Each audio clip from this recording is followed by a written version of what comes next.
Hoje nós vamos olhar a página 8 desse nosso livrinho aqui. E antes de falarmos sobre os itens que constam aqui, eu quero fazer duas ressalvas que eu acho que são muito importantes. A primeira delas, ontem eu falei que nós devemos tomar muito cuidado com esses movimentos cheios de milagres e curas e coisas desse tipo. E nós falamos muito sobre isso, alertando os irmãos para que tomassem cuidado.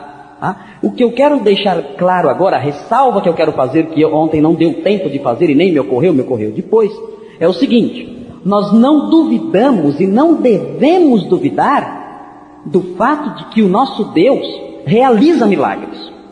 O nosso Deus realiza milagres sim. Alguém aqui duvida disso? Ele faz milagres sim. Agora, um dos traços do milagre é a sua raridade. Porque se milagres acontecessem de 10 em 10 minutos, todo dia, a qualquer hora, não seria mais milagre, seria algo natural, algo normal. Deus é poderoso?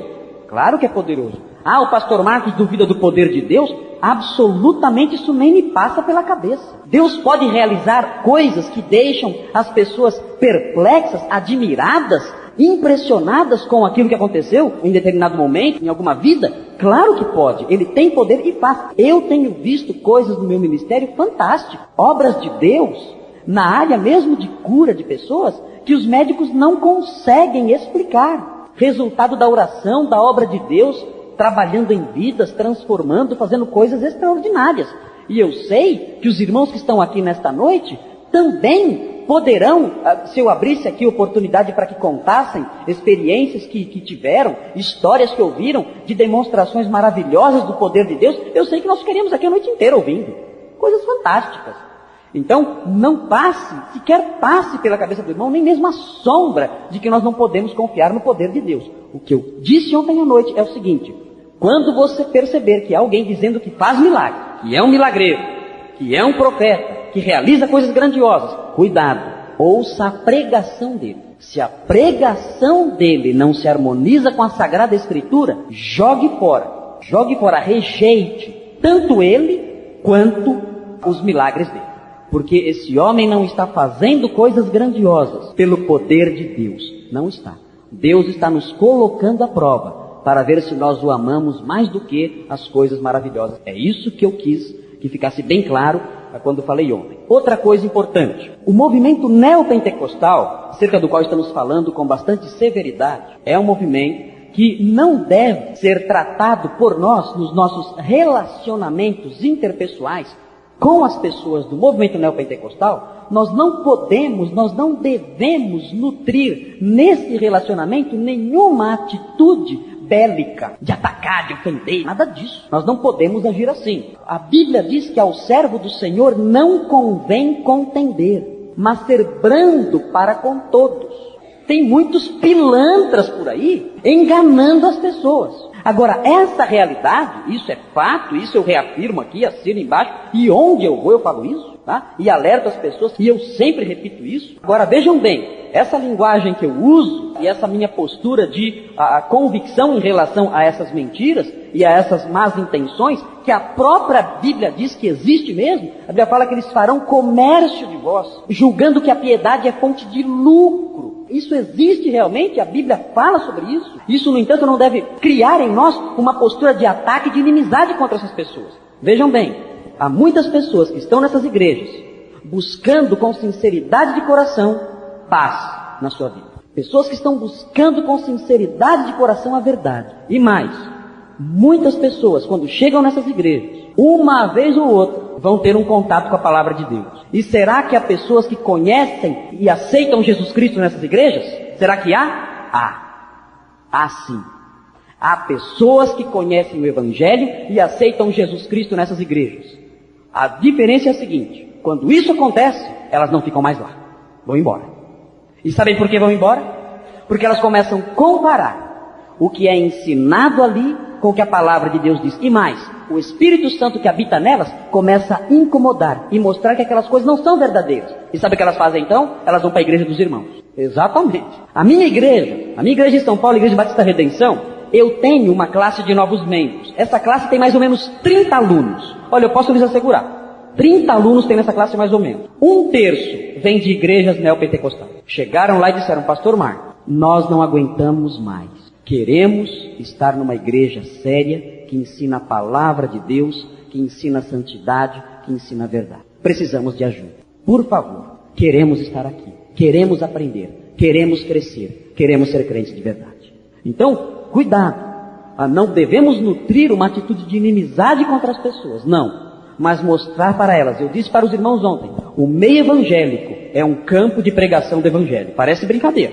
Mas temos que pregar o evangelho hoje em dia para os evangélicos. Para os evangélicos. E isso numa postura de brandura, de paciência, de cuidado, porque realmente essas pessoas estão precisando conhecer a salvação verdadeira, a salvação que Cristo dá. Não se livrar de dor de cabeça ou de algum problema financeiro, mas sim a salvação que Cristo dá do perdão de pecados, do livramento da ira vindoura. Muito bem, vamos então ver hoje as 5 principais heresias do neopentecostalismo. Eu vou pedir para que 3 pessoas me ajudem para lerem os textos para mim. 3 cadeirinhas só. Põe aqui. Vamos ver quem vai me ajudar então hoje nessa palestra. Eu vou pedir, tem alguém do Rio de Janeiro aqui? Sotaque carioca, ali um sotaque carioca, por favor, vem à frente. Um sotaque carioca. Vamos ver, tem algum sotaque paulista aqui, além do meu? Algum paulista não? Tem, quem? O Zeca. Zeca, vem aqui então. Agora uma senhora, uma moça para enfeitar, porque essas vozes aqui, uma moça de Minas Gerais. Tem alguma moça de Minas Gerais? Nenhuma moça? Para me ajudar na leitura aqui. Ouro Preto, tem aí, de Ouro Preto? Não tem ninguém, nenhuma moça. Tem ali, tem. Agora vem todo mundo. Pronto aqui, pronto. Essa água aqui é minha, não é para pegar, essa aqui, depois eu vou fazer uma oração em cima dessa água aqui, quem beber vai ser curado de qualquer doença. Então, eu vou dar esse copinho aqui para vocês, se vocês quiserem pode passar o copinho aí, né? Mas essa aqui eu não orei por essa aqui ainda não, então você toma cuidado. Muito bem, então, vamos lá então. Vamos ver qual é a primeira grande heresia do neopentecostalismo. Qual é a primeira grande heresia que nós enumeramos aqui? Observe com atenção aí, e os meus ajudantes aqui vão procurar os textos, tá? Procurem os textos na sequência, e nós vamos então ver, à luz desses textos que serão lidos pelos nossos ajudantes aqui, nós veremos, à luz desses textos, se essa heresia tem algum fundamento bíblico ou se isso nasceu na imaginação dos homens. Vamos ver, a primeira delas. Olha lá, número 1. O ensino, isso aqui é heresia. Heresia significa uma doutrina falsa. Uma doutrina falsa, que não tem fundamento bíblico, que os homens inventaram e mentem e enganam as pessoas com elas. Veja aqui, olha aqui. O ensino de que na oração devemos determinar o que queremos. Já viram isso em algum lugar? Já ouviram essa heresia? Já ouviram esse ensino? Nós não temos mais que suplicar a Deus, humildemente. Nós temos que determinar, ordenar, mandar. Senhor, eu não aceito essa doença. Já viram isso? Eu tenho direito às bênçãos. Inverteu. Agora Deus é servo e eu sou Senhor. Mudou. Inverteu tudo agora. Já perceberam isso? Vocês já viram pastores ensinando isso? Principalmente nos meios de comunicação? É bonito isso. As pessoas gostam, as pessoas adoram isso. Quem não quer mandar em Deus? Quem não quer ser o Senhor de tudo, do seu destino, colocar as suas vontades, exigir o que bem entende? Nós temos no meio evangélico agora a CUT espiritual, que fica lá na porta do céu fazendo reivindicação. Eu reivindico. E fica lá na porta do céu fazendo reivindicação. Eu tenho direito e eu quero os meus direitos. Eu tenho direito às bênçãos e eu quero meus direitos e ponto final. Porque eu sou filho do Senhor e agora eu determino isso e ponto final. Será que é isso que a Bíblia ensina?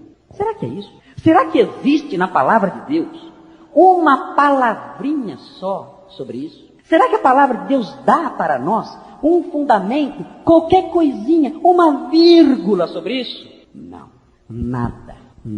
Ninguém no passado, os nossos pais, os crentes antigos, os escritores do Novo Testamento, os grandes homens de Deus do passado, o Jabesmar é professor de História Eclesiástica, alguns têm estudado História Eclesiástica com ele, ninguém jamais ouviu falar disso, jamais. Esse pensamento é um pensamento blasfemo. Esse pensamento é um pensamento que nega a soberania de Deus. Esse é um pensamento que cria no homem um orgulho infantil e tolo, mentiroso. Nós não sabemos de nada. Nós somos pessoas que não conhecem o amanhã. Nós não sabemos o que é bom para nós, sabemos? Nós não sabemos. Como é que eu posso saber se é bom para mim esta ou aquela coisa, ao ponto de eu mandar e determinar? Eu não conheço nada, eu não sei o que é amanhã. Pode acontecer de eu pensar que uma coisa é boa, e aquilo que eu pensei que era bom é algo mal, ruim. Ora, qualquer um que viveu um pouquinho sabe disso. Qualquer um que passou da infância sabe disso. E podemos pensar que uma coisa que é muito ruim, no final é algo bom. Cavamos um buraco, pensamos que é uma trincheira. E não é trincheira, o que cavamos é uma sepultura. Cavamos outro buraco, pensamos que é uma sepultura. Vai ver, não é uma sepultura, é uma trincheira. Nós não sabemos o que é bom. Deus sabe o que é bom. Já imaginaram? Eu tenho uma filhinha de 4 anos, aquela menininha terrível. Lá em casa o coro canta de vez em quando. Mas não é o coro da igreja, não. Não é o coro da igreja, não. É o coro mesmo aqui. E eu fico pensando, já imaginaram se fosse a vontade dela e não a minha? Ela dissesse assim para mim: papai, daqui para frente eu determino que eu vou tomar só sorvete no almoço, no jantar e no café da manhã. Está determinado. Eu repreendo agora qualquer prato de arroz, feijão e quiabo. Está repreendido, está amarrado. Sabe o que ia fazer com ela? Eu ia falar assim: olha, você não sabe o que você diz.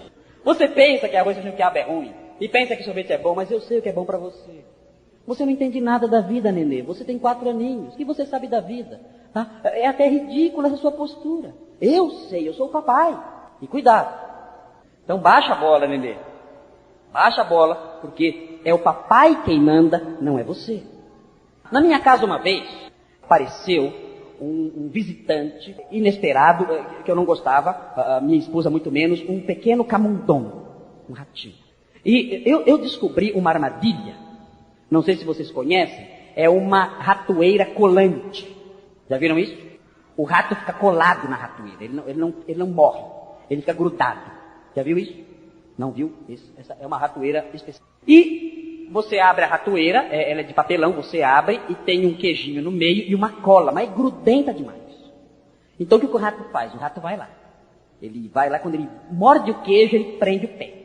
Prende o pé, prende a mão, ele começa a rolar. Quando você chega, o bicho está lá grudadão. Está lá, grudado. Aí é fácil, você só fecha o envelope, que ele é em forma de livro, você fecha, né? Fica um volumezinho, nesse volumezinho você dá uma batidinha, né? Pá! Aí o volumezinho já para de mexer, você joga no lixo e vai embora.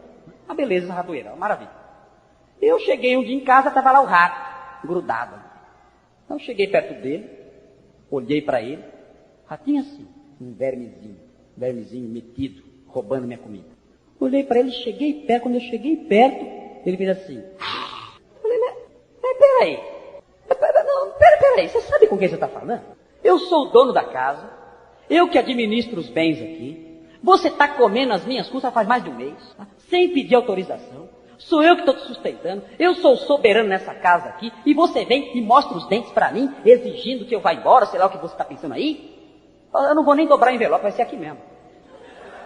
Catei uma vassoura e dei. Eu fiquei pensando, tem crente que é assim. Tem crente que olha para Deus, né? Tá lá grudado nos problemas, né? Tá lá grudado nas coisas que ele mesmo se enrascou, né? E ele olha para Deus e fica assim.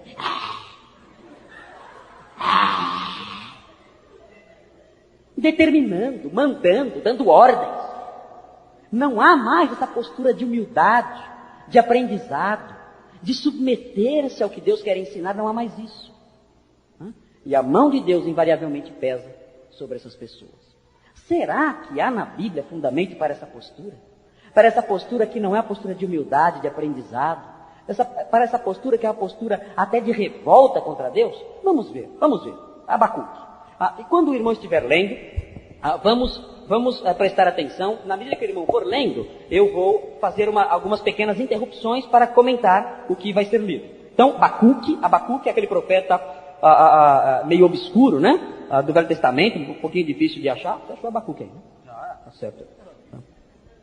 Então vamos ver Abacuque, capítulo 3, né? Vamos ver então o versículo 17 e 18, vamos lá, pode ler. Ainda que a figueira não floresça, nem haja fruto na vide, ainda que o produto da oliveira falhe, e os campos não produzam mantimento, ainda que as ovelhas sejam exterminadas, e nos currais não haja gado, todavia eu me alegrarei no Senhor, exultarei no Deus da minha salvação. Vejam, muito obrigado, irmão. Vejam aqui, irmãos, o que está acontecendo, qual é a possibilidade, qual é a probabilidade que o profeta está levantando aqui. É uma probabilidade de miséria. É ou não é? Observem que tristeza isso. Mesmo que a figueira não floresça. Olha que coisa triste. Ele está falando sobre seca, sobre fome. Não havendo uvas nas videiras. Na Palestina só havia 2 tipos de bebida. A água, que não era muito saudável, era barrenta. E o suco da uva, o vinho. Se isso faltar, se a safra de azeitonas não existir mais, falhar, eu não tiver mais óleo, não tiver mais isso, se o alimento nas lavouras não existir mais, nem mesmo ovelhas e bois nos estábulos, esse homem vai comer o quê? Nada. Ele está falando sobre a possibilidade de estar na miséria absoluta. E o que ele diz então? Qual será a reação dele? Eu então determinarei e vou repreender todo espírito da fome e todo espírito da... É isso que ele diz aqui? Não, claro que não. Nós estamos diante de um testemunho de um homem salvo, de um homem que conhece a Deus, de um homem que se sujeita ao que Deus diz. Ele diz, mesmo na miséria absoluta, sem ter nada, ainda assim, eu exultarei no Senhor e me alegrarei no Deus da minha salvação. Eu não vou blasfemar, eu não vou me insurgir contra Ele, não. Se Ele tirar tudo, eu sei de uma coisa, Ele está lá, Ele sobrou e Ele vai ser a minha alegria. É como disse Jó, na pior das misérias, o Senhor deu, o Senhor tirou. Resultado, bendito seja o nome do Senhor. A Bíblia é absolutamente oposta a essa ideia de reivindicar, a essa ideia de determinar. Vamos ver agora Mateus 6,10. Agora a nossa irmã de Minas Gerais vai ver. Mateus 6,10. Venha o teu reino, faça-se a tua vontade, assim na terra como no céu. Muito obrigado. Quem foi que ensinou essa oração? Jesus. Uma vez na minha igreja, eu recebi um visitante de uma dessas igrejas neopentecostais. E no final do culto ele veio falar comigo. E ele falou assim para mim, Pastor Marcos, tem algo que eu não concordo no modo como o senhor ora. Eu falei, mas o que eu fiz, né? O que eu fiz de errado na oração? Assim, quando o senhor fala que seja feita a sua vontade, isso aí eu acho que é uma coisa que mostra a falta de fé. O senhor tem que pedir e acabou. Tem que ter fé na oração. Tem que crer, tem que falar e tem que ir ali. Eu disse, você acha que a minha oração estava errada? Ele disse, sim, eu acho que estava errado, o senhor errou. Eu disse a ele assim, Jesus sabia orar? Jesus sabia orar? Que pergunta estúpida essa, né? Ele disse, claro que ele sabia. Eu disse, então você reclame com ele. Porque quem ensinou eu a orar desse jeito foi Jesus. Jesus disse, vós porém orareis assim, Pai nosso que estás no céu, santificado seja o seu nome, venha o teu reino, seja feita a sua vontade. Ele mandou orar assim. Você tem alguma reclamação, você fala com ele. Eu não quero me meter nessa briga, não. É você e ele. O que eu aprendi da palavra de Deus é que a vontade dele está acima da minha. E eu devo orar pedindo para que ele faça o que ele quer, não o que eu quero. Eu não sei de nada. Ele sabe de tudo. Ele sabe o que é bom. E a vontade dele é boa, agradável e perfeita. E a minha? A minha eu não vou nem comentar. Vamos ver outro texto interessante aqui. Vejam só esse texto que tem agora. É um texto muito interessante. O Zeca vai ler para nós. 2 Coríntios 7, 12, de 7 a 9. Vamos ver lá. Zeca, lê para nós aí.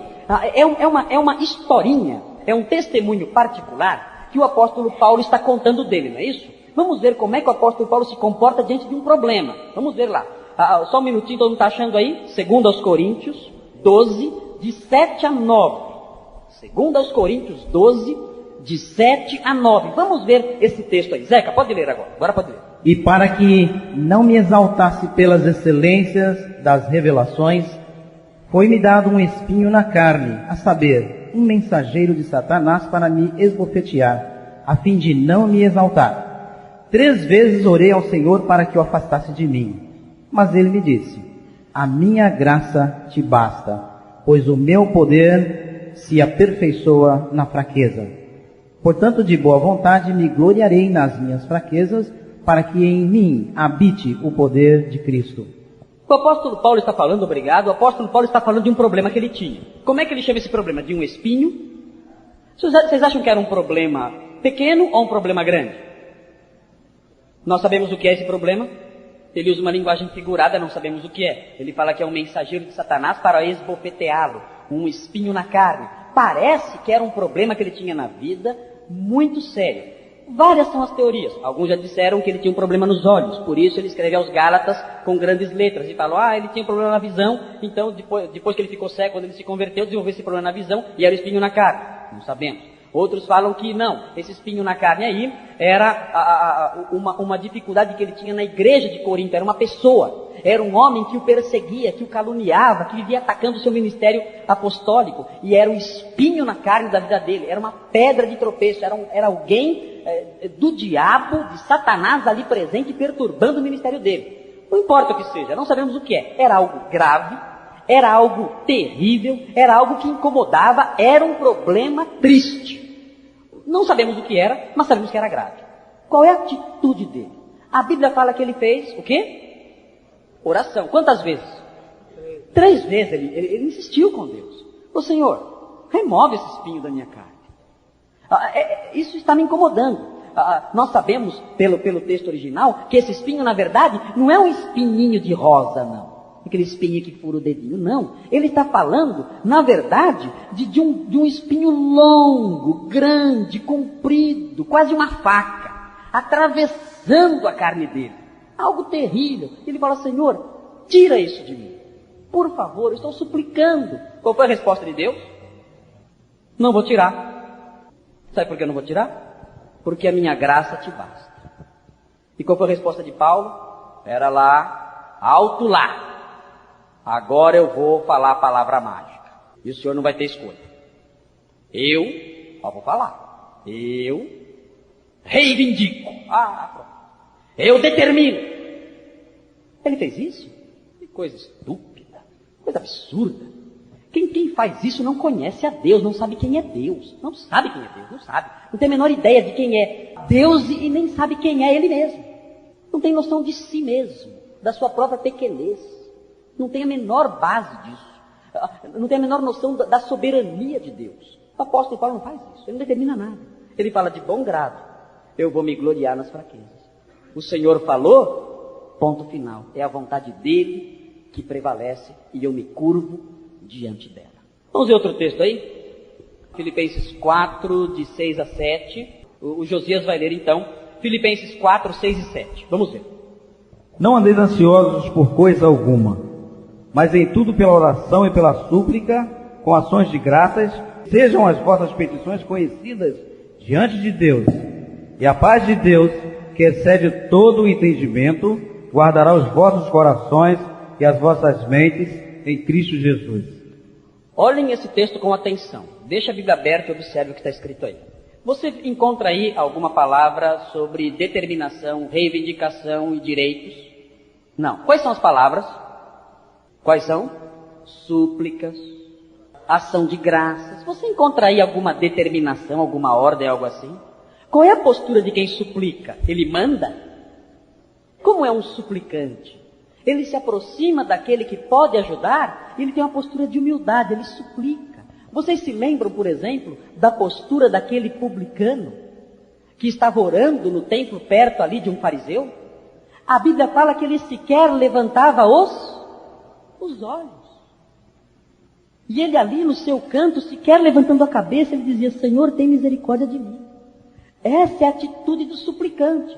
E Paulo aqui fala que quando estamos ansiosos, devemos fazer o quê? Apresentar diante de Deus as nossas súplicas, nossas petições, com ações de graça. Mas o que é mais interessante nesse versículo aí, o que é mais interessante nesse texto, é a resposta que Deus vai dar. Qual é a resposta que Deus vai dar?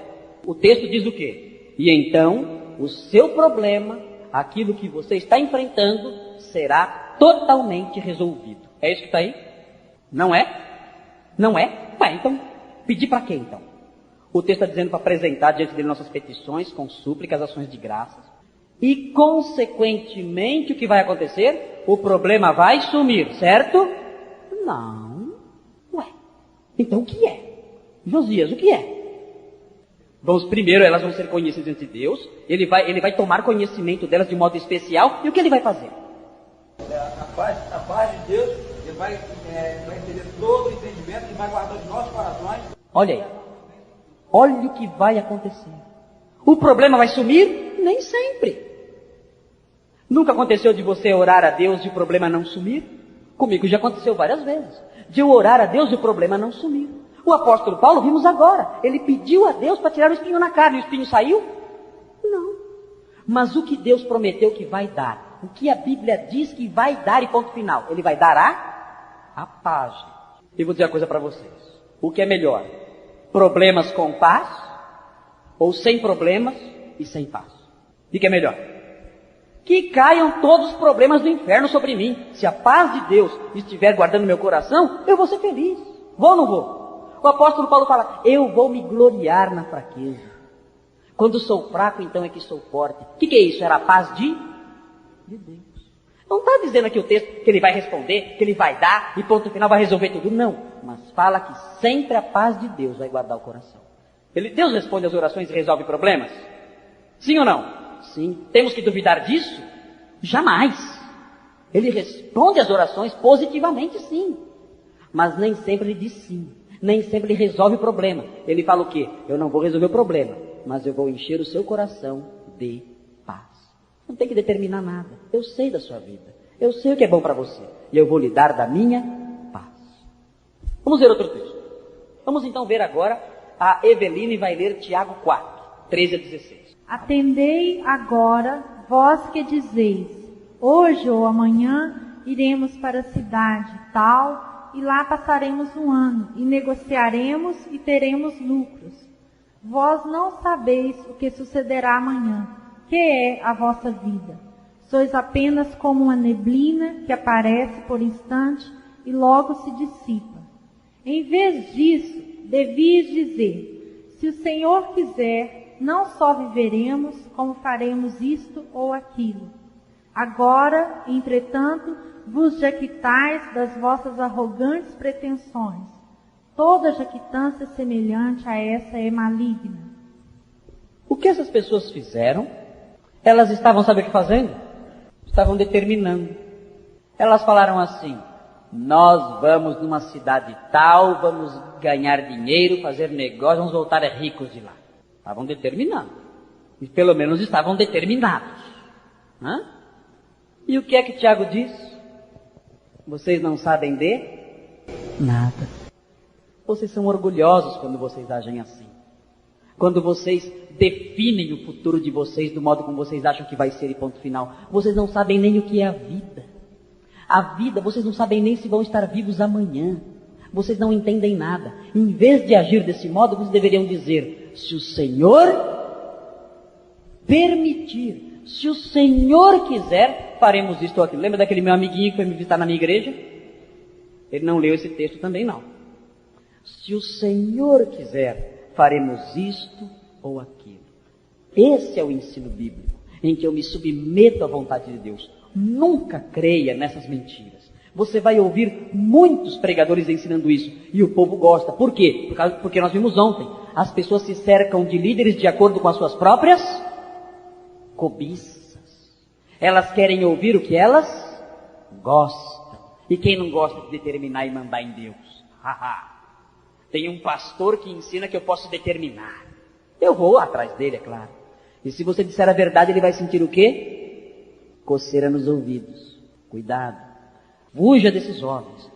Fuja desses pastores. Eles estão ensinando verdadeiras heresias. E essa postura é a postura de blasfêmia contra Deus. Quando alguém fala que tem que determinar o que quer que aconteça. Essa é a primeira heresia que nós encontramos no meio neopentecostal e que deve ser rejeitada totalmente pelo cristão. Totalmente. 100%. Não deve abraçá-la nunca. Mas há uma segunda aqui. Eu vou selecionar outros textos aqui, porque se for ler todos os textos vamos demorar bastante. Eu vou selecionar alguns apenas. Qual é a segunda? Qual é a segunda? Está escrito aí, quem tem a apostilinha, a segunda. o ensino de que as provações são obras malignas procedentes do diabo. Será que isso é verdade? Será que as provações, todas as provações que acontecem, são obras malignas procedentes do diabo? O neopentecostal vai falar assim para você: é sim. É do diabo sim. Por que do diabo? Porque você nunca leu o livro de Jó, não? Ele vai falar assim para você. Ele vai falar do livro de Jó. O diabo matou a família de Jó. O diabo deixou Jó doente. O diabo acabou com Jó. Essas coisas vêm do diabo sim.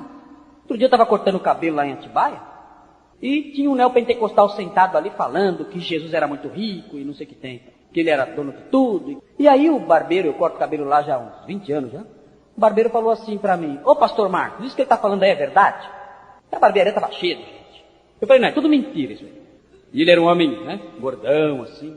Mas peraí, como é mentira? O senhor por acaso é pastor? Eu falei: sou pastor sim. E o que está falando é mentira sim. Nada disso é verdade. Quem disse que essas provações, que esses problemas são obras do diabo? Deus é soberano. Deus faz o que quer. E outra coisa, as provações fazem parte da vida. Jesus disse: no mundo tereis aflições. Ele falou para a gente ter bom ânimo, porque ele venceu o mundo. Mas nós teríamos dificuldades, lutas. A vida não é fácil. E a vida cristã, pior ainda. A vida cristã não é um parquinho, não.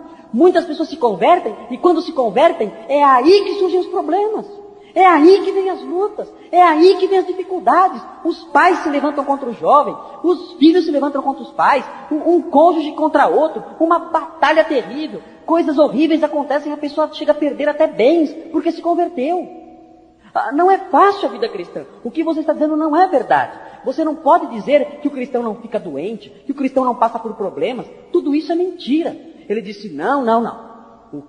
Se a doença vier, eu não aceito a doença, porque é obra do diabo. Eu falei para ele: essa barriga que você tem aí, você acha que é o quê?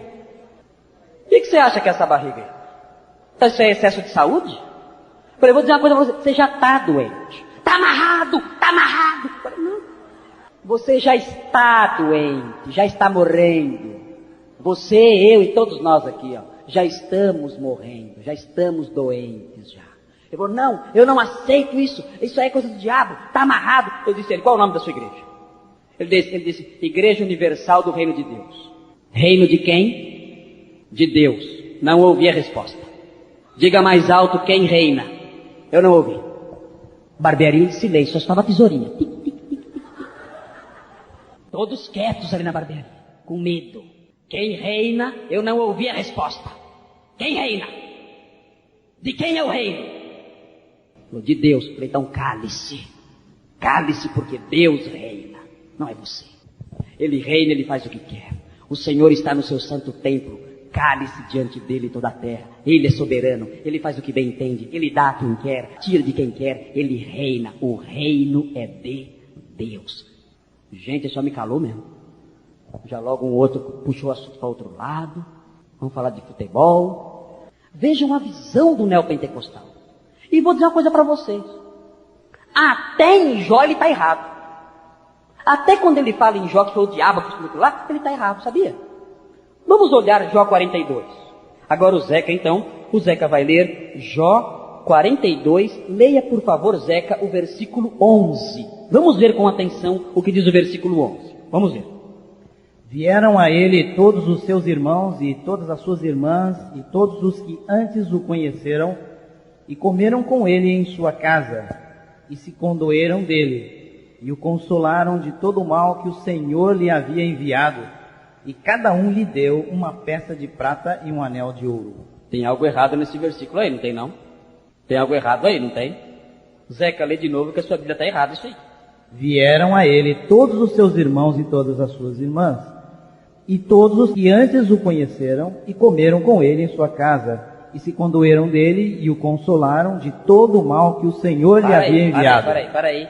O mal de quem enviou? Senhor. A Bíblia do Zeca está errada. Alguém tem outra versão? O Zeca trouxe uma Bíblia herética aí. Paulista, né? Essa Bíblia é herética. Não tem nenhuma versão que fala todo o mal que o diabo trouxe sobre ele? Tem alguma versão que fala sobre isso? Que foi o diabo? Não? Meus irmãos, O diabo foi só um menininho de recados de Deus. O diabo só foi um instrumento de Deus. Quem trouxe tudo aquilo sobre Jó foi o próprio Deus. O diabo foi só o mensageiro dele, o instrumento dele. Eu acho, Zeca, que essa é a maior frustração do diabo, esse versículo aí. O diabo conhece a Bíblia. Ele leu isso aí, ele falou, caramba, é mesmo, hein? No final eu fui feito de bobo. Eu pensei que eu estava trazendo o mal, mas na verdade eu era só um instrumento de Deus. Jó saiu melhor ou pior da aprovação? Olha o versículo 5, lê o versículo 5, Zeca. Com os ouvidos eu ouvira falar de ti, mas agora te veem os meus olhos. Ele cresceu espiritualmente ou diminuiu?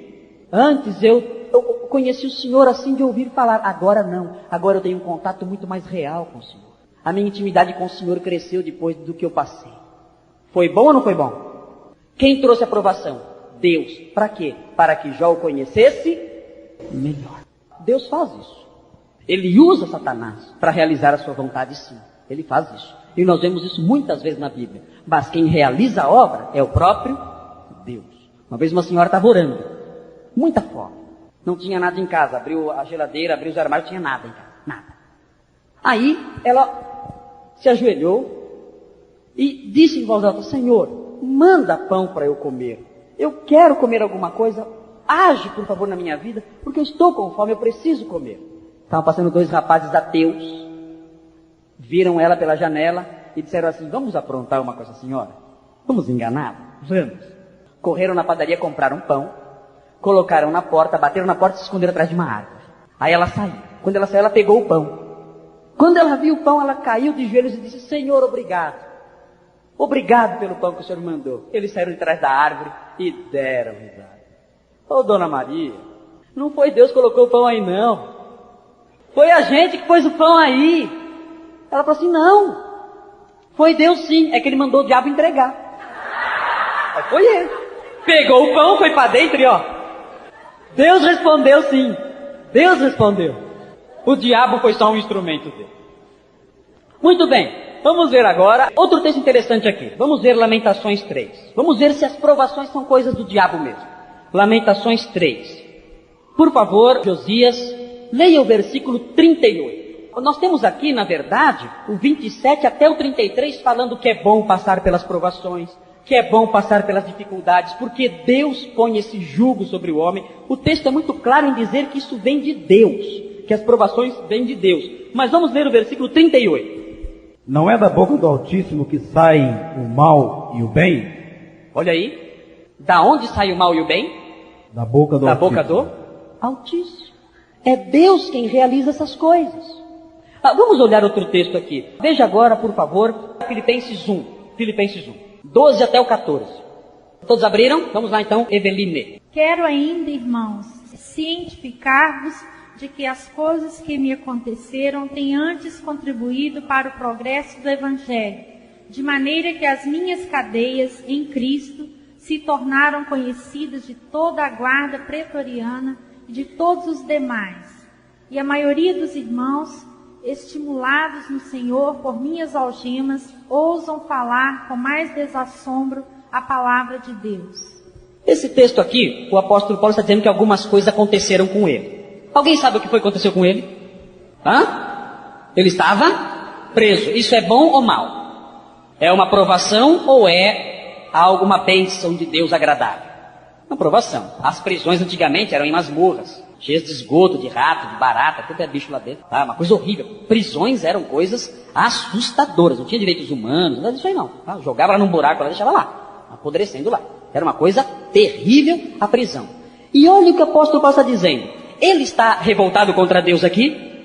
Não. Ele está dizendo que isso aqui é do diabo? O diabo fez isso comigo. Está dizendo isso? Não. Pelo contrário, parece até que ele está contente. E sabe o que é engraçado? É que Filipenses é a carta em que mais ele fala sobre a alegria. Pô, que estranho. Alegrai-vos no Senhor. Na cadeia. Alegrai-vos. Alegrai-vos no Senhor. E ele está alegre mesmo quando ele escreve isso aqui. Sabe por que ele está alegre? Porque ele percebeu que aquelas provações estavam sendo úteis para o reino de Deus. Aquelas provações estavam sendo boas. Deus estava usando. Como é que ele estava usando? Veja aí o texto. Vamos ver quem percebe aí como é que ele estava usando aquelas provações. De que modo? Em primeiro lugar, progresso do evangelho. Como? Como estava o evangelho progredindo?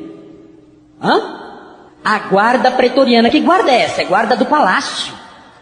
A elite. A guarda de elite. Agora, o apóstolo Paulo teria condições de chegar perto da guarda pretoriana e pregar o evangelho para eles? Será que o apóstolo Paulo poderia algum dia chegar num palácio de algum governador, seja em Cesareia, ou mesmo em Roma, bater na porta e falar, olha, eu sou o apóstolo Paulo, eu vim aqui pregar para a guarda de elite. Será que ele poderia fazer isso? Claro que não. Nunca. Mas o que aconteceu? Ele foi preso. E preso, cada dia, uma duplinha diferente, ou um trio diferente, montava a guarda. E aí ele aproveitava. Estava lá mesmo, mas eu quero bater um papinho com vocês. E ele evangelizava. E o texto fala que ele evangelizou quantos da guarda? Quantos? Toda a guarda ele evangelizou. Todo mundo. Eu fico imaginando aqueles soldados. Puxa, eu não aguento mais ser evangelizado. Quando é que vão libertar esse homem? Cada vez que eu vou lá, ele prega. Né? Os soldados, sem dúvida, alguns soldados até creram no evangelho. Sabem? Há quem diga, em história eclesiástica, que o evangelho chegou na Inglaterra, sabe através de quem? Através de soldados. Ninguém sabe direito como foi que o evangelho chegou na Inglaterra. E dizem alguns que foi através de soldados, que foram destacados para lá. E quando foram, eram convertidos e chegaram lá e começaram trabalhos cristãos ali. Isso é muito interessante. E mais, o apóstolo Paulo está contente por mais um motivo. Além dele pregar o evangelho para a guarda, quando ele foi preso, o que aconteceu com as igrejas? Como? O que os irmãos fizeram? Olha o texto, olha aí, o que o texto diz? Eles começaram a se animaram. Eles viram, o apóstolo Paulo está preso, então nós vamos pregar no lugar dele. E aí todo mundo começou a pregar. Antes tinha um, agora tem um monte. Ele estava feliz. Ele disse, olha, além de pregar para a guarda pretoriana, além disso, os irmãos se animaram e estão pregando. Ele fala, tem gente aí que está pregando para tentar me perturbar. Mas está ótimo, deixa pregar, está uma bênção. Ele estava todo feliz e escreveu a carta mais alegre da Bíblia. A carta mais alegre da Bíblia foi a carta que Paulo escreveu quando estava na cadeia, na prisão, sofrendo ali dificuldades. Ele está feliz porque ele está vendo a mão de Deus abençoando aquilo. Não está vendo o diabo ali, não. Não. Claro que o diabo opera coisas horríveis na vida das pessoas, mas ele faz isso debaixo da autoridade e da soberania de Deus. A nossa vida está na mão do diabo, está à mercê dele. Eu tenho que tomar cuidado, porque senão ele me pega e faz alguma desgraça comigo aí. Gente, quem controla a nossa vida é Deus. Tudo está debaixo do seu controle. É Ele quem domina, é Ele quem reina. E o diabo não pode fazer nada se Deus não permitir. Nem um passarinho cai, se Deus não permitir. E até os fios de cabelo da nossa cabeça estão contados. Ele sabe tudo. Nem um fio de cabelo da nossa cabeça cai, se Deus não permitir. O seu está fácil de contar. Muito bem. Vamos lá então. Muito bem. Hebreus capítulo 10 agora. Hebreus 12, 11. O irmão está sugerindo um texto? Então o irmão vai ler então. O irmão está sugerindo um texto. Toda disciplina com efeito no momento não parece ser motivo de alegria, mas tristeza. Ao depois, entretanto, produz fruto pacífico aos que têm sido por elas exercitados, frutos de justiça. Olha o que o irmão leu aqui, Hebreus 12, 11. A disciplina, os problemas que Deus opera em nossa vida, permite, até determina em nossa vida, são bons ou maus? São bons. Que nos fazem crescer.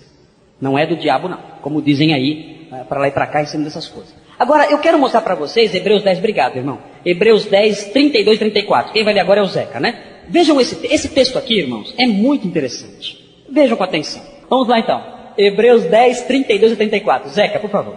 Lembrai-vos, porém, dos dias passados, em que, depois de serdes iluminados, suportastes grande combate de aflições. Às vezes fostes expostos como em espetáculo, tanto de opróbrios quanto de tribulações. Às vezes vos tornastes coparticipantes com os que desse modo foram tratados. Não somente vos compadecestes dos que estavam nas prisões, mas também com gozo aceitastes o espólio dos vossos bens, sabendo que tendes possessão superior e permanente. Gente, tem alguma coisa errada acontecendo hoje quando nós olhamos para esse texto aqui. Olha de novo esse texto com carinho, olha com atenção. O autor de Hebreus nós não sabemos quem é, mas ele diz algo aqui que eu acho que alguns pregadores arrancaram da Bíblia e esqueceram, não sei o que aconteceu. Olha o que ele fala aqui. Ele fala que os leitores dele, que eram crentes, certo? O texto fala que eles foram iluminados. E quando eles foram iluminados, a vida deles melhorou ou os problemas surgiram? O que diz o versículo 32? Melhorou ou complicou? Então tem algo errado em algumas pregações. Porque algumas pregações o pastor fala assim: venha para a minha igreja e você vai ver como seus problemas vão desaparecer. Tem algo errado aí. Porque o autor de Hebreus não disse isso. O autor de Hebreus disse que aqueles cristãos para quem ele escreveu, quando eles se converteram, começaram muita luta e muito sofrimento. Muitas provações. A vida deles começou a passar por uma fase horrível, assustadora. Eles não entraram no cristianismo e tudo se tornou cor-de-rosa. Não. Foi o oposto disso. E pior, alguns pastores falam assim: venham para a igreja aqui e se você tem problemas financeiros, você vai comprar seu carro zero, você vai comprar a fazenda que você quer, você não vai ser mais cauda, você vai ser cabeça, e se você está precisando ter uma empresa, você vai ter duas, e você vai comprar quantos apartamentos você quiser, e entrevistam as pessoas ali. Olha, você era pobre? Ah, eu era pobre, passava fome, né? Comia só miojo com ovo, era uma coisa triste. E agora? Não, agora eu sou dono de 3 restaurantes, eu como que eu quero? Eu sou rico agora, eu sou milionário, quer aí tá aqui um ticket restaurante para você, quiser ir lá no meu restaurante. Mudou tudo, ficou rico. Agora vejam aqui esse texto. Esse texto fala assim, que eles passaram por tribulações, e quando eles se converteram, no versículo 34, o texto fala: vocês se compadeceram dos que estavam na prisão, e aceitaram alegremente o espólio, o confisco dos seus bens. Espera aí, eles se converteram e ganharam bens ou perderam bens? Então vão fazer uma igreja diferente. O autor de Hebreus, ele iria pregar assim na televisão: venha para a minha igreja, aqui você vai perder todos os seus bens, e você vai ser até preso. Olha, você não pode perder a sua oportunidade. Você está com a vida tranquila, você tem sua casa, seu carro, você tem uma vida próspera. Olha, aceite Jesus. Aceite a Jesus e você vai ver o balaio de gato que vai virar sua vida. Você vai começar a passar por provações terríveis e assustadoras, e o seu carro, a sua casa, o seu emprego, você vai perder tudo. Venha! Vocês acham que ia ter muito sucesso esse pregador aqui? Será que teria? Claro que não. Mas posso lhes assegurar uma coisa: naqueles dias, isso era uma realidade. E hoje em dia o crente verdadeiro enfrenta isso também, porque todos que vivem piedosamente em Cristo Jesus serão perseguidos. Todos, em qualquer época, em qualquer lugar. E essa pregação não atrai, não. Não dá ibope na televisão. Não dá. Mas essa é a pregação verdadeira. O autor de Hebreus mostra, ele diz: gente, as provações elas vêm como resultado da fé, não porque falta fé. As provações vêm porque vocês são filhos de Deus, não porque vocês estão no desagrado dele. As provações são obra de Deus na vida de vocês porque vocês são queridos e especiais. Não vem como obra do diabo, porque vocês não pertencem ao maligno mais. Cuidado com esses ensinos falsos. A Bíblia é totalmente oposta a isso. Há outros textos aqui, os irmãos poderão ler posteriormente. Bom, nós só vou mencionar então, uma outra heresia é o ensino de que a riqueza é sinal de fé e do favor de Deus. Será que isso é verdade? A Bíblia fala em Tiago, e os irmãos têm aí o texto marcado: Deus escolheu os pobres deste mundo para serem o quê? Ricos em fé. Que estranho, é o oposto. Deus escolheu os pobres deste mundo, diz Tiago, para serem ricos em fé. Já viram os heróis da fé em Hebreus 11? Já viram? A Bíblia fala que eles foram cerrados pelo meio. Os heróis da fé? Perseguidos, andando errantes, necessitados, diz a Bíblia em Hebreus 11, pelos antros da terra. Não imaginaram que miséria? Foram os heróis da fé. Andaram necessitados, errantes, pelos antros da terra. É o oposto do que estão dizendo. Uma outra heresia, a crença de que o crescimento numérico da igreja, ou o sucesso de um pregador, é sinal da aprovação de Deus. Será que isso é verdade? Hoje pela manhã nós ouvimos um excelente estudo sobre crescimento de igreja, pelo irmão Silas. E foi fantástico escutar o que ele disse. E eu concordo com tudo que ele falou. Eu não conheço a realidade dos problemas que ele mencionou, mas os princípios que ele anunciou, eu assino embaixo de todos. Uma igreja tem que crescer. Isso é uma evidência de que Deus tem trabalhado, que o Evangelho está sendo pregado. Mas será que uma igreja pode ser avaliada na sua veracidade só pelo número de membros que ela tem? Então nós vemos lá uma igreja com 5.000 membros, aquela fala a verdade. Vemos uma com 100, aquela lá Deus não está abençoando muito. Será que é assim? Claro que não. E os textos que estão enumerados aí mostram isso. Mostram que nem sempre o sucesso é prova da aprovação de Deus. Nem sempre. Os textos estão aí, eu não posso falar sobre eles agora, infelizmente. Não dá. Agora vamos falar então do último ponto aqui, Jabesmar. Olha aqui o último ponto. A crença em maldições hereditárias. Gente, isso aqui é talvez a mentira que mais tem escravizado pessoas na atualidade. É uma mentira tão satânica e diabólica que é de assustar que alguns crentes estejam preocupados com isso. Aqui eu coloquei a crença em maldições hereditárias. Mas não é só isso que está acontecendo. Na verdade, o que existe hoje em dia é a crença de que as maldições não são só hereditárias, mas também elas podem ser pronunciadas por alguém e elas pegam. Maldição pega. Por quê? Porque surgiu um livrinho aí herético chamado Há Poder em Suas Palavras. E muitos crentes leram esse livrinho e começaram a achar que eram mágicos. Já viram esses filminhos de crianças em que o mágico fala uma palavrinha e algo acontece? Abracadabra, acontece algo. Bibi de bob de bu. Sala cadula. Parece outra coisa. Né? O que é isso? Há quem ache, quem pense, que aquele versículo de Provérbios que fala que na nossa língua há poder para a destruição e para a vida, pensam que isso é uma espécie de feitiçaria. Que a gente fala alguma coisa e aquilo acontece. É claro que o livro de Provérbios ensina isso. Provérbios está dizendo que é possível que eu, usando palavras, eu posso destruir a vida de alguém. Posso ou não posso? Posso, é claro. Eu posso levantar uma calúnia contra alguém e destruir. Como eu posso dar um conselho e resgatar uma vida? O Jabesmar está casado, por quê? Porque eu falei um negócio e ele resolveu casar. Salvei a vida dele. Estava frito o Jabesmar. Não tinha esperança para ele. Mas é ele que me contou, você que me falou isso. Eu dei um estudo aqui em 1985. Foi que igreja que foi? Santo Antônio. Dei um estudo lá. Sobre namoro. O namoro do cristão. Quando o Jabesmar escutou aquilo, ele ouviu aquilo e ele falou assim: eu só vou me casar com uma mulher que seja uma mulher do Senhor. Foi isso que você falou naquele dia? Eu só vou namorar com uma mulher com quem eu vá me casar. E olha, foi difícil arrumar essa mulher, viu? Nós nos encontramos no seminário, oramos e nada. Eu falei: Jabesmar, você fica orando sozinho porque eu vou embora. Eu não tenho mais o que fazer, porque já sei que esse espinho vai ficar na sua carne mesmo, não vai ter jeito não. Lamento muito, até logo. O fato que ele levou isso a sério. Ele lembrou daquele estudo lá atrás.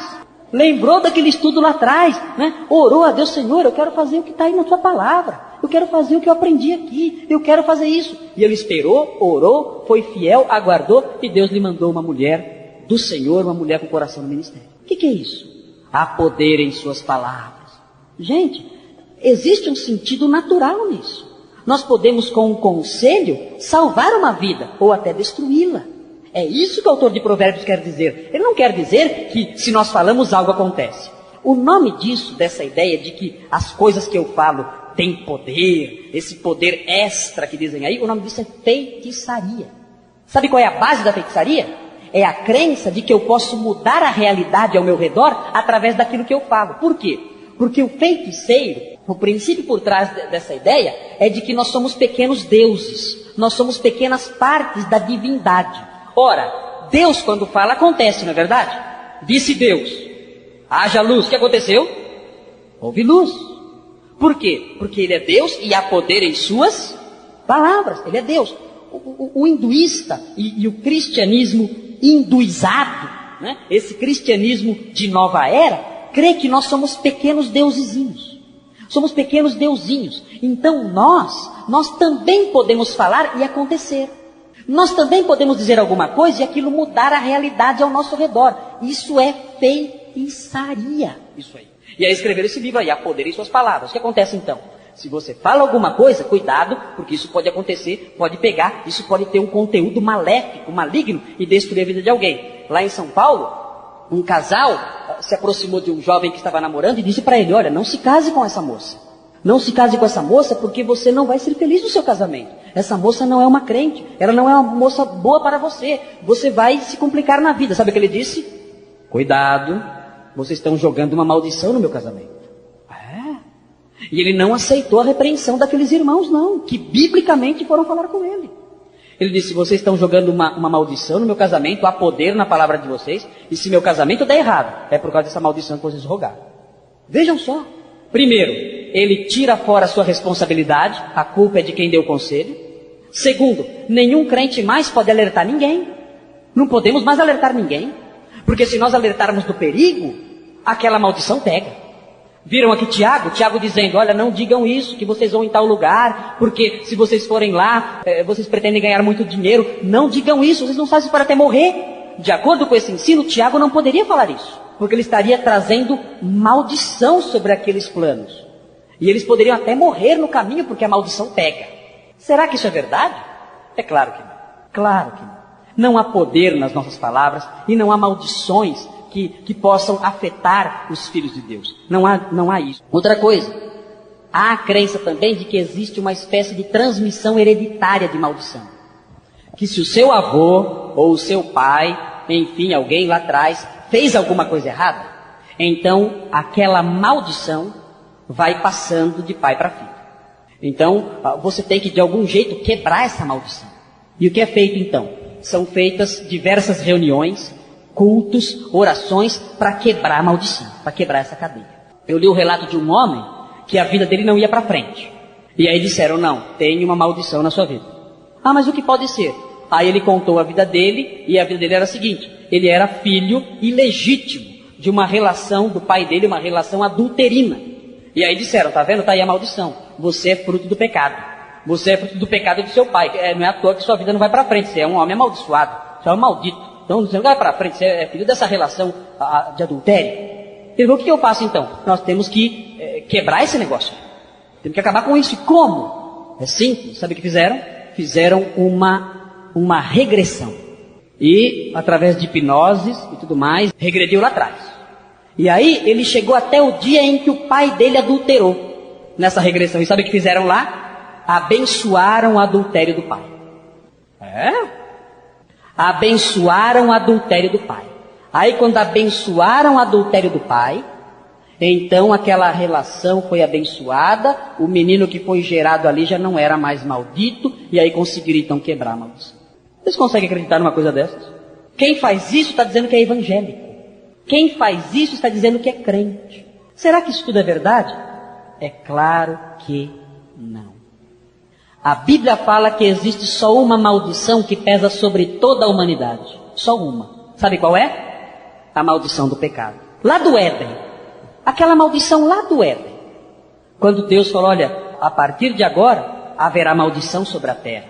A mulher vai acontecer isso. Ao homem vai acontecer aquilo. E ele disse então que tudo tinha sido amaldiçoado por causa do pecado. Por que então não vamos voltar lá atrás e quebrar a maldição do Éden? Já resolve tudo. Não é verdade? Já que é para regredir lá para trás mesmo, vamos até o jardim do Éden. Passa por Noé, né? Leva uma toalha, alguma coisa, um guarda-chuva, não sei, né? Volta lá para trás, né? E já quebra lá, na raiz do problema ali, ó. E já libera a humanidade inteira. Quando você voltar da regressão, você já vai estar no céu. Nem precisava de morrer pelos pecados, nada. Já quebra a maldição lá atrás, dos nossos primeiros pais, não é verdade? Já abençoa ali aquele fruto lá que comeu lá, já abençoa ali, faz uma oração, agradece pelo alimento ali. Pronto. Já resolve tudo de uma vez. Que estupidez é essa? Que tolice é essa? Isso não existe. A maldição de Gabriel fala é a maldição do pecado. A Bíblia também chama isso de a maldição da lei. Por quê? Porque Deus estabeleceu a sua vontade e disse, a alma que transgredir a lei, a alma que pecar essa, morrerá. Isso é maldição. E logo todos estão debaixo de maldição. Todos. Todo ser humano que nasce está debaixo de maldição. Não porque a mãe rogou uma praga. Ah, moleque, você não vai dar nada na vida. Não é isso que é maldição. Não porque lá atrás os nossos antepassados pecaram. Nada disso. Isso, se fosse assim, então, onde nós íamos parar? Os meus tataravós não eram crentes. Nada disso. Eu seria maldito, então talvez todo mundo aqui estaria debaixo de maldições terríveis aí na vida. Não há fundamento para isso. A Bíblia fala que existe essa maldição, a maldição do pecado, iniciada lá no Éden e chamada de maldição da lei, porque quem transgride a lei está debaixo de maldição. A alma que pecar, essa morrerá. E essa maldição, essa que é a única maldição que há, ela só pode ser quebrada de um jeito. Sabem como é? Vamos olhar na Bíblia. Aqui os nossos queridos leitores aí. Vamos ver então Gálatas, capítulo 3. Quem é o Josias? É o Josias agora, né? Então, vamos ler Gálatas 3, de 10 até o 13. Vamos lá. Todos aqueles que são das obras da lei estão debaixo da maldição. Pois está escrito: maldito todo aquele que não permanecer em todas as coisas que estão escritas no livro da lei para fazê-las.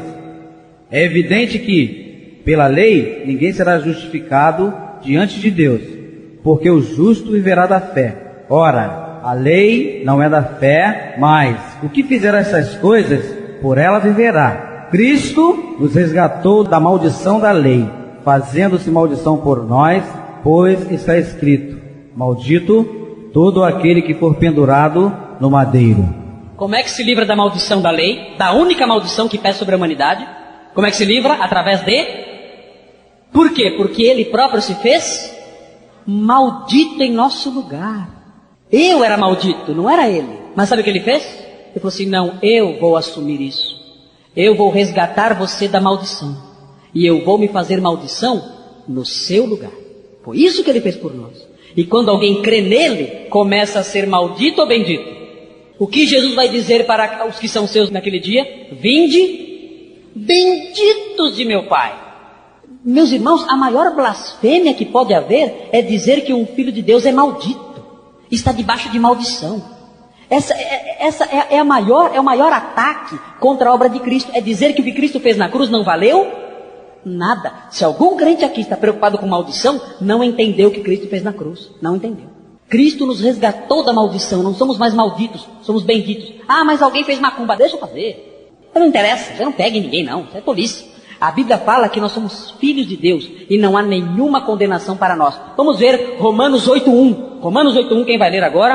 A Eveline. Romanos 8:1, vamos ver o que está escrito lá. Agora, pois, já nenhuma condenação há para os que estão em Cristo Jesus. Olha aí, nós temos o que com Deus agora? Temos paz, não há mais condenação sobre nós. Eu tenho que me preocupar com o que aconteceu lá no passado? Tenho. Eu tenho que me preocupar com o que meu pai fez, com o que meu tio fez, com o que minha avó fez, tenho que me preocupar com isso. Vamos olhar 2 Coríntios 5:17? Vamos ver o que está escrito lá? Zeca, por favor, lê para nós. 2 Coríntios 5:17. Portanto, se alguém está em Cristo, nova criatura é, as coisas velhas já passaram, tudo se fez novo. O que está escrito aí? As coisas velhas já passaram. Eu vou ficar carrocando lá pecado do meu tataravô? Não, eu não vou fazer isso. Se alguém está em Cristo é nova criatura. As coisas velhas já passaram. Mesmo porque quem está em Cristo nasceu de novo. É de uma nova família. É da família de Deus. Eu vou ficar preocupado com a minha origem carnal? Isso é superstição. Isso é coisa de macumbeiro. É coisa de feiticeiro. Eu falei ontem que trocaram a placa do terreiro, né? Colocaram igreja e é terreiro, né? É o que está acontecendo por aí. Tem igrejas, são terreiros, e botou placa de igreja, mas é terreiro lá dentro. Essas práticas são práticas de feitiçaria, de macumba, de gente que vive debaixo de superstição. Há um outro texto muito importante aqui, muito importante, eu quero acompanhar com vocês antes de terminar aqui, que é Filipenses 3, 13 e 14, Josias vai ler para nós. Filipenses 3, 13 e 14. Irmãos, não julgo que o haja alcançado, mas uma coisa faço, e é que, esquecendo-me das coisas que para trás ficam, e avançando para as que estão diante de mim, prossigo para o alvo, pelo prêmio da soberana vocação de Deus em Cristo Jesus. O olhar do crente deve estar voltado para frente ou para trás? Esse texto mostra isso? Mostra ou não mostra? Está dizendo o que aí? Esquecendo-me do quê? Das coisas que tem alguma importância que ficou para trás? E eu faço o quê? Eu prossigo para o... Eu tenho os olhos aonde? Lá atrás? Eu olho lá para frente. Eu tenho um reino me esperando lá na frente, sabia disso? Vocês sabiam que há uma cidade esperando a gente lá na frente de porta aberta? Sabiam disso? Eu vou ficar olhando para trás para saber se meu avô, quando eu era pequeno, me xingou de alguma coisa? Eu vou perder tempo com essa tolice? Claro que não. Eu vou prosseguir para o alvo, para o prêmio da soberana vocação. Eu vou dizer uma coisa para os irmãos aqui. Nós estamos falando de maldição hereditária, esse tipo de coisa aí e tal, e há muitos crentes que têm medo disso. E vivem apavorados indo de igreja em igreja aí, fazendo corrente de 7 dias de oração, não sei o que tem, tomando banho com não sei o que, comprando rosa, não sei das quantas, e uma porção de coisas mentirosas e superstições que estão sendo inventadas hoje em dia aí. Mas há muitos crentes que não creem nisso, mas vivem debaixo de uma infelicidade terrível com base no passado, traumatizados por causa do passado. Ah, quando eu era criança, meu pai me batia. Ah, quando eu era jovem aconteceu tal coisa comigo, eu fiquei traumatizado. Ah, eu tenho um trauma de uma igreja que eu fui há 10 anos atrás. Há crentes que vivem vidas amargas e infelizes, olhando só para trás, para trás, para trás, para trás, para trás. Vocês acham que só vocês tiveram problemas na infância? Eu tive traumas na infância também. E daí? Qual o problema? Vou ficar aí tomando remédio no psicólogo aí? O que é isso? Não. Quem não teve problemas na infância? Quem não teve frustrações? Quem não teve traumas? Todos tivemos. Nós estamos no mundo, não estamos num parquinho, não estamos no céu. Todos tivemos traumas, todos tivemos problemas, todos tivemos problemas nas nossas famílias. As famílias de todos aqui, de todos, enfrentaram problemas terríveis, dificuldades, pecados, lutas, dores, angústias, injustiças. Todos aqui enfrentaram isso. E as famílias de todos aqui passaram por isso. Todos. Mas e daí? Eu vou ficar agora carregando esse peso enorme de séculos passados nas minhas costas, dizendo que eu estou debaixo de maldição, ou que eu tenho algum trauma na minha vida? É claro que não, claro que não, claro que não. O apóstolo Paulo fala, eu tenho os meus olhos voltados para o meu reino, para o meu país.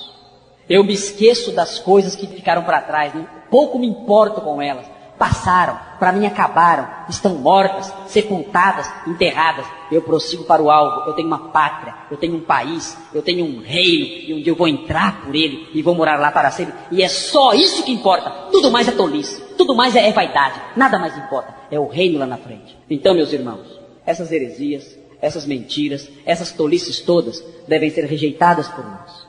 Vamos olhar para a palavra de Deus, vamos nos regozijar porque nós somos o povo dele. Porque Ele nos santificou. A Bíblia fala que Ele nos chamou, nos predestinou e nos santificou e por fim nos glorificará. Essa é a realidade do cristão. Ele é povo santo de Deus, povo de propriedade exclusiva de Deus. Pertence a Ele, não há condenação nenhuma sobre Ele. E Ele foi liberto da maldição mais terrível, que é a maldição da lei. É isso que deve estar na nossa mente. E com isso temos que desfrutar paz com Deus e alegria por um futuro certo. Nós temos uma casa nos esperando, uma mansão a nos esperar. E é isso que deve nos animar, nos deixar felizes e fazer marchar com coragem para o dia lá, no futuro, para o dia final. Esqueçamos essas tolices, essas superstições, essas mentiras que estão rodeando por aí, que estão chegando aos nossos ouvidos. E vamos ouvir o que a palavra de Deus diz. Ela nos liberta. A verdade sempre vai nos libertar. Você tinha levantado a mão? Ela está falando assim, que alguém disse para ela, olha, mas a Bíblia fala que Deus visita a iniquidade dos pais nos filhos até a 3ª e 4ª geração.